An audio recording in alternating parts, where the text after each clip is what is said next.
The forest is quiet, too quiet. The kind of silence where even the birds seem suspicious. Then, out of nowhere, the ground shakes. A line of horses trudges into view. Their riders, cloaked in mail and mud, aren't charging into glory. They're exhausted, hungry. Behind them, a train of wagons groans under the weight of barrels, sacks, and oddly enough, bundles of onions. Not quite the romantic picture of medieval warfare we like to imagine, is it? When we picture knights and castles, we think shining armor, banners in the wind, and thunderous clashes on the battlefield. But the truth? The real story of medieval warfare often unfolded far from the clash of steel. In muddy roads, in overflowing kitchens, in supply wagons dragged through swamps. Logistics, the boring cousin of heroics, was the difference between victory and disaster. Imagine this: an army sets out, proud and loud, swords gleaming in the sun. 2 weeks later, half of them are limping, the other half are starving, and the commander is suddenly wishing he'd packed more bread. You can't swing a sword on an empty stomach, and good luck sieging a castle if your horse collapses before you even get there. Here's the thing nobody really tells you. Moving an army in the Middle Ages was less about glory and more about math. How many loaves of bread per soldier? How much hay for the horses? How many barrels of ale before morale completely collapses? These weren't just details, they were survival. And when they went wrong, entire kingdoms could fall. But logistics was messy business. Roads were terrible. Rivers were unpredictable. Bandits were everywhere. And don't even get me started on weather. One sudden storm and your carefully planned invasion could turn into a soggy retreat. Kings could order wars, but the poor guy in charge of feeding 10,000 soldiers? He was the one quietly deciding whether that war was even possible. Picture the battlefield at night. Not the clamor of swords, but the whispers of cooks stirring cauldrons, men scavenging for firewood, quartermasters counting sacks of flour under torchlight. That's where the real battles were fought. Out of sight, out of song, but absolutely critical. And yet, this hidden world of warfare rarely makes it into the epic stories. The bards preferred dragons and duels, not who was stuck hauling dried fish across the countryside. But if you peel back the romance, you'll find that wars weren't won by shining knights. They were won by mules, bakers, brewers, and blacksmiths.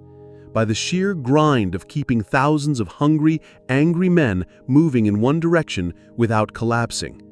It sounds mundane, but it's anything but. Because every supply run was a gamble. Every journey across enemy land a dangerous chess move. A single broken wagon wheel could doom an army. A stolen herd of oxen could stop a siege in its tracks. And the strangest part? Some of the greatest medieval victories didn't come from brilliant swordplay. They came from someone, somewhere, quietly outplanning the enemy's stomach. So tonight, we're going to crack open this overlooked side of history. Not the shining myths, the machinery behind them, the untold logistics of medieval warfare. Grab your seat, turn off the lights, and maybe pour yourself a cup of tea. Things are about to get weird. Close your eyes for a second. What do you see when someone says medieval war? Probably knights in gleaming armor, maybe a castle looming in the background, horses thundering across a grassy field while banners flap dramatically in the wind. It's cinematic. It's glorious. It's also, well, mostly nonsense. The reality? Medieval warfare wasn't just about who had the sharpest sword or the shiniest helmet. It was about who had the better shopping list. Seriously, behind every charging knight, there were wagons of bread, barrels of ale, carts of hay, and poor guys stuck knee-deep in mud trying to drag it all to the front lines. The battlefield was only the tip of the iceberg. What really kept medieval wars going was the hidden, boring, frustrating world of logistics. Now, logistics doesn't sound exciting. I get it. It sounds like spreadsheets, clipboards, maybe a guy in an office yelling about missing boxes. Not exactly Netflix-worthy. But in the Middle Ages, logistics was the difference between a legendary victory and a total disaster.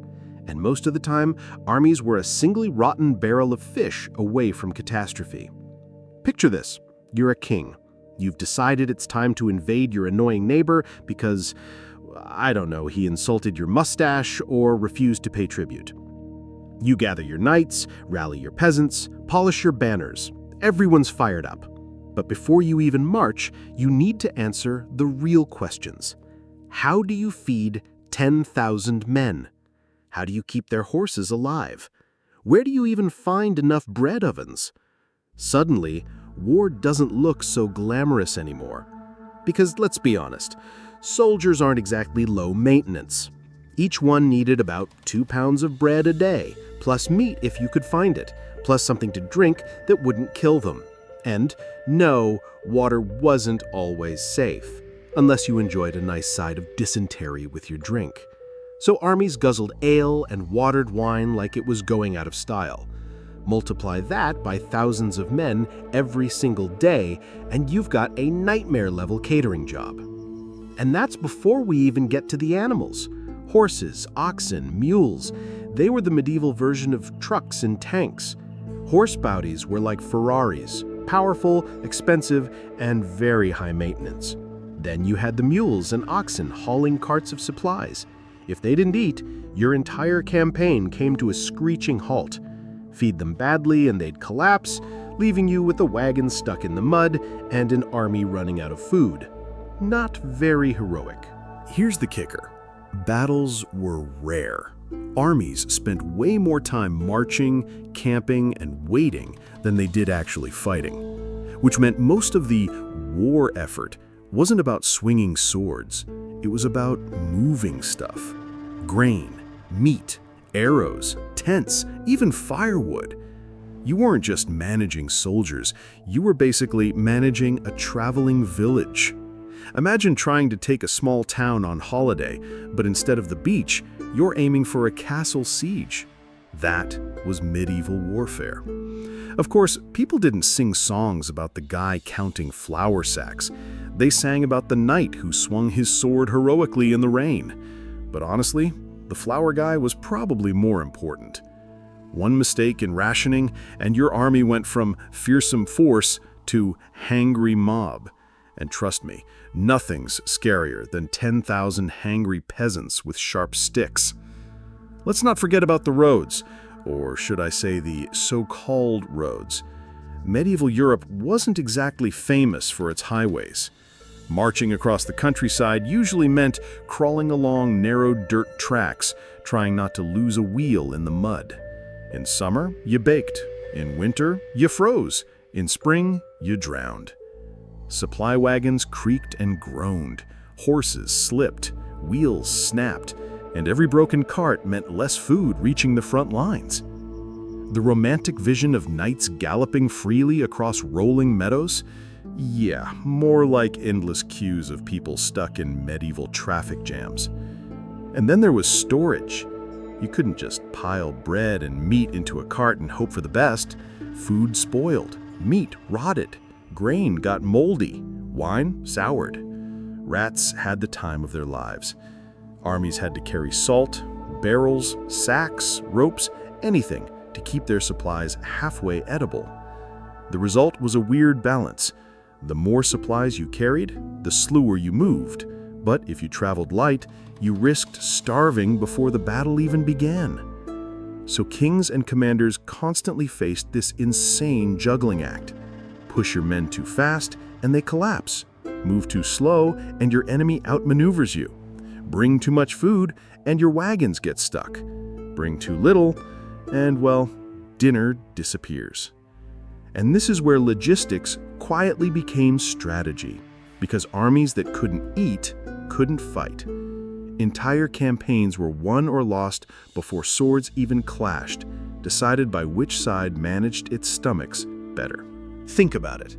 When we read about famous medieval victories, Agincourt, Hastings, all the big names. We imagine they were won by courage, steel, and brilliant tactics. But behind every arrow volley and cavalry charge was months of quiet preparation. Sacks of grain purchased, barrels rolled down muddy roads, herds of cattle driven slowly toward the front. It wasn't glamorous, but it worked. This hidden machinery of war was everywhere, but almost invisible in the stories. Chroniclers preferred to write about duels and bloodshed. But behind the curtain, peasants were baking bread, smiths were hammering nails, drovers were yelling at stubborn oxen. These were the people who actually made medieval war possible. And honestly, I find that way more fascinating than another sword fight, because it shows us something we often forget. Medieval warfare wasn't just about bravery, it was about patience, planning, and the sheer grind of moving mountains of stuff from one muddy field to another. So as we dive into this story, let's peel back the layers. Let's look beyond the shining armor and heroic speeches. Let's step into the mud, the kitchens, the wagon trains, and the smoke of campfires. Because the untold logistics of medieval warfare aren't just background noise. They're the hidden engine that powered history. And trust me, once you see it, you'll never look at a medieval knight the same way again. If you think modern traffic is bad, try taking a medieval army down a road in the year 1200. Actually, scratch that. Don't even picture a road like the ones we know. Forget asphalt, forget neat cobblestones, forget painted lanes. A medieval road was basically a dirt track that doubled as a mud trap every time it rained. Imagine shoving an overloaded wagon through knee-deep slop while oxen groan and soldiers curse, and you'll get the idea. Marching an army wasn't some neat, orderly parade. It was chaos stretched across miles. Wagons broke down constantly, wheels sank into muck, horses tripped on roots, and the poor peasants conscripted to haul supplies. They were stuck ankle-deep in mud, praying their shoes, or what passed for shoes, didn't get sucked clean off their feet. By the time a medieval army finally crawled to the battlefield, half of them were already worn out. Here's something most people don't realize. Speed mattered. A lot. Armies that could move quickly had the upper hand, but the reality of medieval roads made quick almost impossible. Even under good conditions, an army might crawl only 10 or 12 miles in a day. Add rain, snow, or a steep hill, and you were lucky to get 5. That meant if your enemy was only a few valleys ahead, you might never catch them. Not because they were faster, but because your wagons couldn't stop sinking into the mud. And let's talk about weather for a second. Rain was the eternal enemy of logistics. A sunny day could turn into a disaster by nightfall, with carts stuck in sludge and supplies rotting under wet cloth. Winter wasn't much better. Snow blocked passes, ice cracked wagons, men slipped and broke bones on frozen ground. And summer? Summer was sneaky. Roads turned to dust, which sounds fine until your soldiers marched through clouds of grit, coughing, sneezing, and drinking twice the ale just to wash their throats. Think of it like this. Medieval roads weren't built for armies. They were built for locals, farmers taking goats to pasture, traders dragging a couple of barrels to market. Suddenly you throw thousands of men, horses, wagons, siege engines, and herds of cattle onto those paths, and it's like trying to funnel a stadium crowd through a garden path. Jam after jam after jam. Sometimes armies literally built their own roads as they went. Engineers and laborers would cut paths through forests, lay planks across bogs, and throw together makeshift bridges. It slowed everything down, but it was the only way to keep moving. If you're picturing knights hacking through trees like lumberjacks, yeah, that happened. Romantic, right? Shiny armor one day, sweaty road worker the next. And don't even get me started on rivers. Crossing a river with a modern bridge is one thing. Crossing a medieval river with an entire army? That's a full-blown nightmare. You either found a ford and hoped no one drowned, or you built rafts and ferries on the spot. Horses hated it, wagons tipped, supplies floated away. Plenty of campaigns were delayed or abandoned simply because there was no good way to get across a stretch of water. Sometimes armies just sat and waited, staring angrily at the other bank like it had personally insulted them. Of course, commanders weren't stupid. They knew roads could break them, so they tried to plan routes carefully, hugging rivers for easier water transport, or sticking to known trade routes. But here's the catch. Trade routes also meant ambush routes. Bandits and enemy scouts loved a good road choke point. A single burned bridge or blocked pass could delay an army for weeks. Imagine finally slogging your way through 3 days of rain, only to find someone torch the bridge ahead. Brutal. And yet, for all the misery, roads were lifelines. Without them, armies starved. Supplies couldn't magically appear at the battlefield. They had to crawl, cart by cart, through every bog and rut. Which meant every commander became part general, part travel agent, trying to figure out how to get his oversized caravan from point A to point B without collapsing. Here's the funny part. Roads didn't just slow armies, they shaped wars.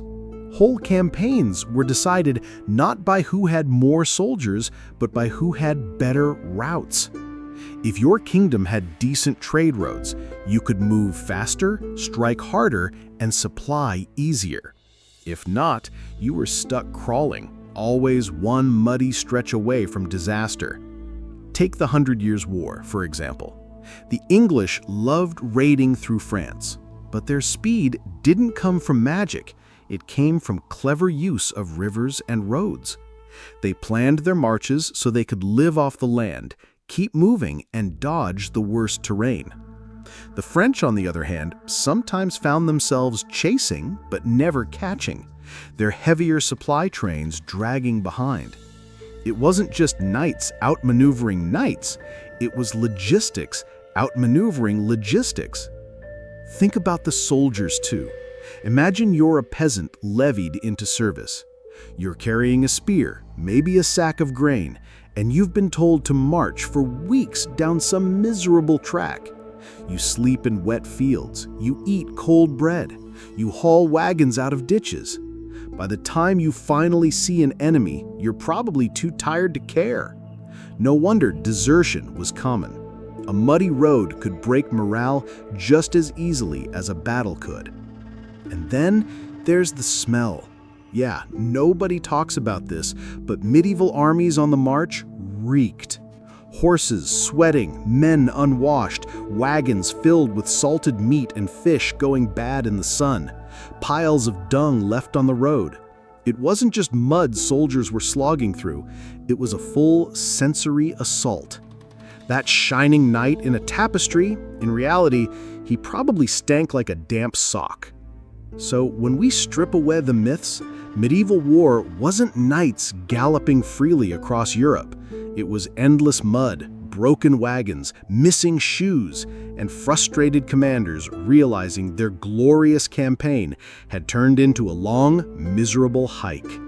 The road was the first battlefield, and it often claimed more victories than swords ever did. The next time you hear about a famous medieval battle, picture the weeks leading up to it. Picture the oxen straining, the carts groaning, the men shoving wheels out of muck while rain soaks everything they own. That's the part of war that doesn't make it into the legends, but it's the part that made victory or disaster possible. So, you've got your army together. Thousands of men, hundreds of horses, wagons creaking, banners waving, everyone's fired up. But now comes the awkward part. What's for dinner? It sounds simple, right? Feed the soldiers, keep them moving. But the scale of it all was insane. A medieval army wasn't just a fighting force. It was a hungry, stomping, never-ending buffet line.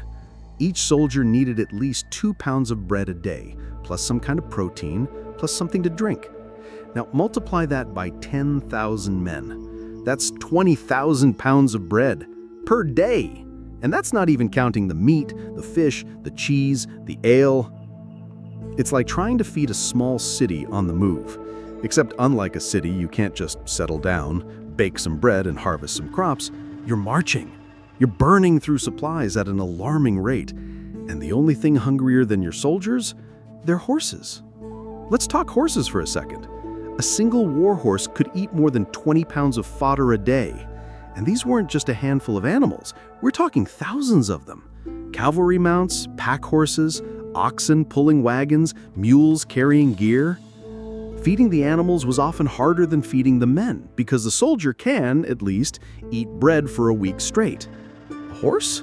Try convincing it to live off moldy grain and see how long it survives. So how did they do it?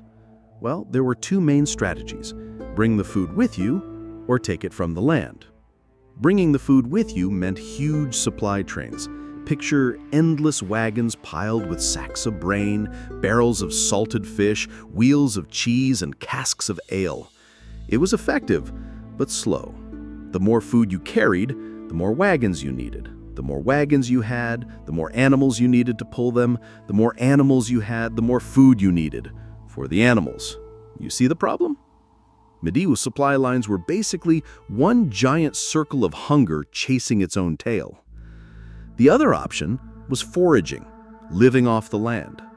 Armies would march into enemy territory and just take stuff. Grain, livestock, wine, whatever they could find. Sometimes it was organized, with officers sending out raiding parties. Other times it was just soldiers looting farms and terrifying peasants. Either way, it worked, but it also made people very, very angry. Entire regions were stripped bare by marching armies. Farmers starved, villages were burned, and suddenly your war looked less like noble conquest and more like a traveling plague of locusts. And remember, food wasn't just about survival, it was about morale. Hungry soldiers are miserable soldiers. Morale collapses fast when all you've got is stale bread and a sip of dirty water. Throw in a cask of wine or a bit of fresh meat, though, and spirits soared. Commanders knew this. Feeding their men well, even just once in a while, could keep an army from mutiny. In a weird way, logistics was also psychology. But here's the kicker. Food spoiled. Salted fish went bad. Bread molded. Wine soured. Meat rotted fast in summer heat. Armies had to carry salt in bulk just to preserve meat, and salt itself was heavy and expensive. Transporting food wasn't just about filling wagons, it was about keeping things edible. Nothing crushed morale faster than opening a barrel and finding a slimy, stinking mess. Some commanders got creative. They'd move herds of cattle and sheep with the army, a kind of mobile meat supply. Sounds smart until you realize how slow it made everything. Animals needed grazing, watering, and guarding. And cattle don't exactly march in neat military lines. They wander, they moo, they get stolen. Imagine trying to invade enemy territory while also babysitting 1,000 cows. Not exactly glorious. And let's not forget about drink. Water was risky. Wells could be poisoned. Streams might carry disease, so soldiers relied heavily on ale and watered wine. Entire wagon loads of barrels followed armies. Keeping everyone even slightly tipsy wasn't just tradition, it was survival. But it also meant more heavy cargo to drag across miserable roads. No wonder some armies looked less like military forces and more like rolling taverns. Sometimes logistics failed spectacularly. Armies starved on campaign. Men deserted to find food. Horses died by the hundreds, leaving wagons stranded. There are chronicles of soldiers eating their own shoes or boiling leather for soup. One particularly grim story tells of crusaders in the Levant resorting to eating pack animals when supplies ran out. Nothing says epic holy war than chewing on roasted mule. On the flip side, armies that managed food well often crushed their enemies without even fighting. If you could keep your men fed while the other side starved, victory was practically guaranteed. Wars were won, not just with swords, but with bread ovens and salted fish barrels. And speaking of ovens, armies sometimes built them on the march. Whole mobile kitchens popped up in camps, baking bread by the thousands of loaves. Imagine rolling into camp after a muddy, miserable day and smelling fresh bread. For soldiers, that smell was better than any battle cry. It was proof they were still alive, still fed, still moving forward. It's easy to overlook all this when we picture medieval battles. We imagine the clash, the charge, the glory, but behind it all, the real question was always, who's eating tonight? An army wasn't just a fighting force, it was a beast with an endless appetite.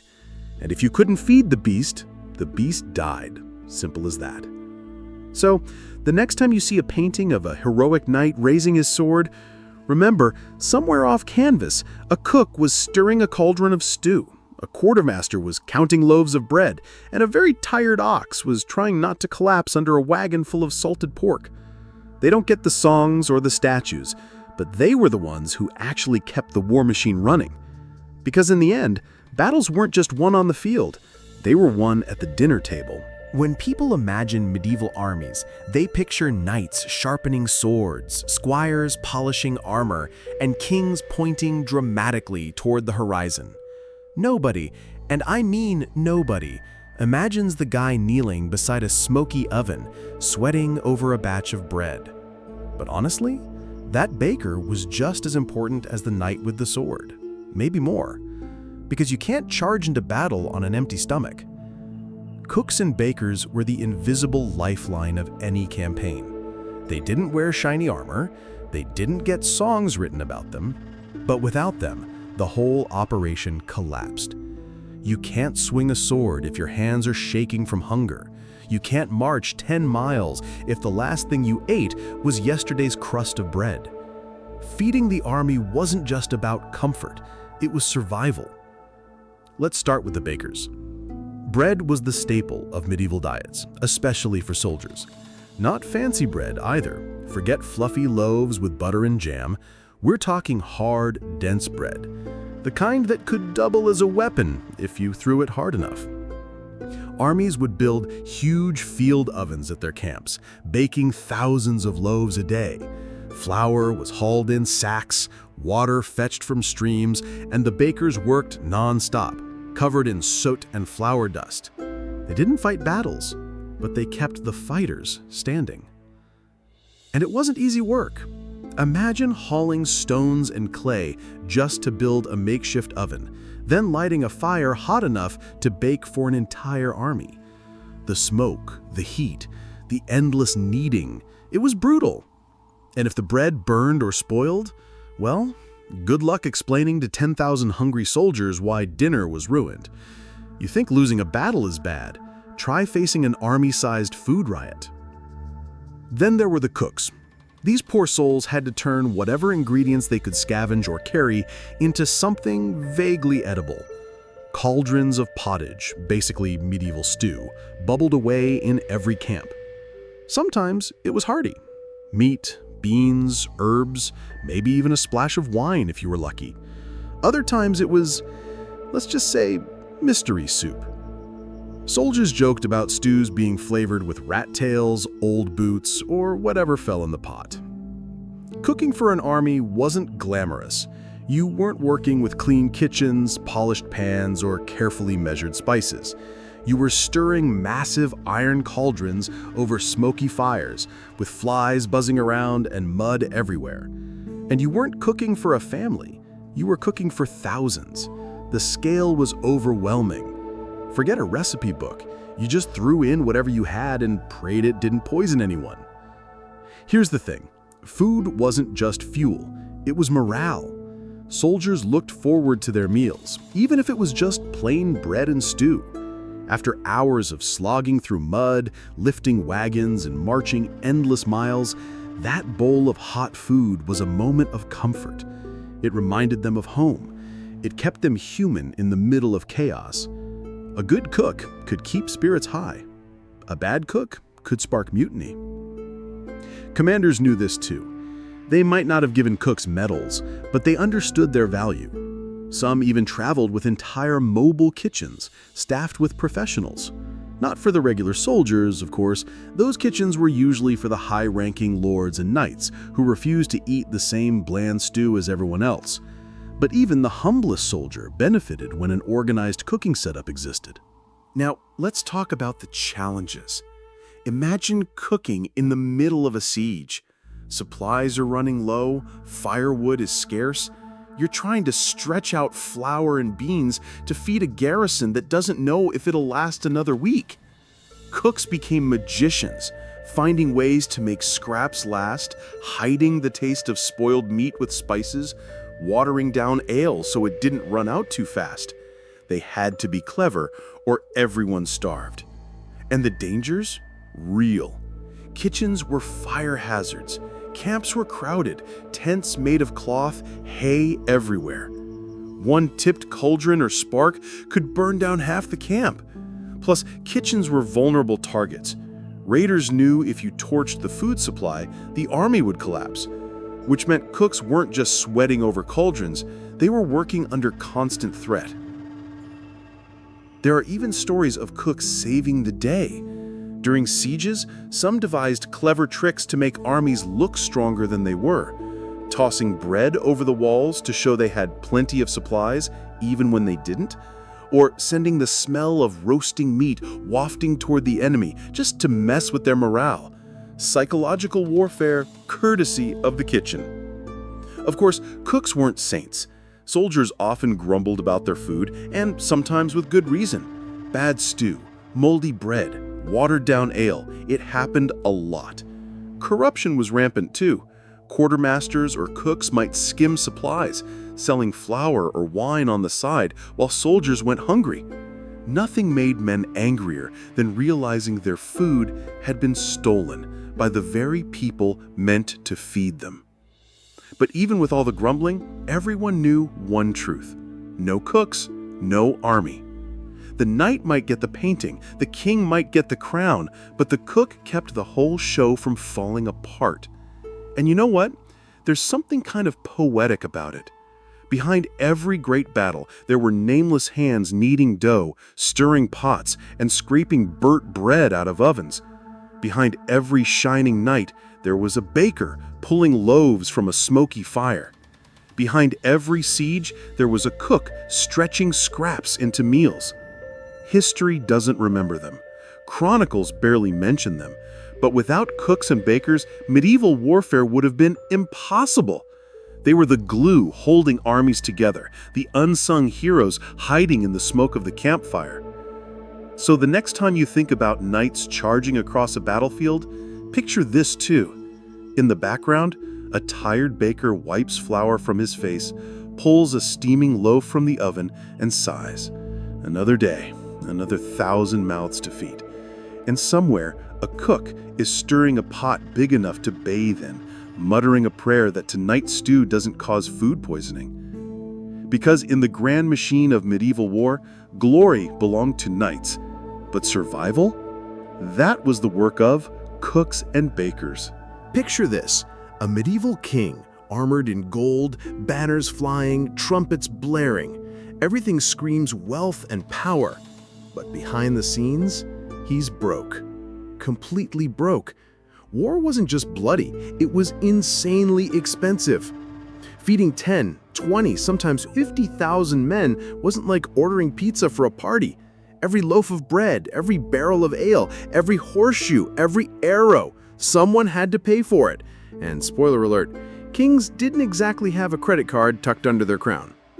So where did the money come from? Taxes, of course. Peasants worked the fields, and the king skimmed a good chunk of that harvest right into his war chest. But when that wasn't enough, and it almost never was, he squeezed harder. New taxes on salt, on trade, on land, even on how many windows you had in your house. Imagine paying extra just because your cottage got good sunlight. Medieval people hated it, but what could they do? Say no to the guy with an army? Good luck. And when taxes still didn't cover the bill, kings borrowed. They went to rich merchants, Italian bankers, or the church itself. The interest rates? Brutal. Think payday loan levels. But kings didn't care. Future kings would deal with that debt. And if things got really desperate, they pawned the royal jewels. Literally. That shiny crown you imagine in every painting, sometimes it was sitting in a Venetian vault as collateral for a loan. Oh, and here's a fun detail. War wasn't just funded by taxes or loans, it was sometimes paid for by war. Ransoms were huge. Capture a noble on the battlefield, and you could demand a fortune for his release. Some knights got richer off ransoms than off salaries, which made medieval battles a bit like a high-stakes kidnapping business. But here's the kicker. All of this, the taxes, the loans, the ransoms, was part of logistics. We think of logistics as wagons and roads, but money was the invisible fuel that kept it all running. No coins, no campaign.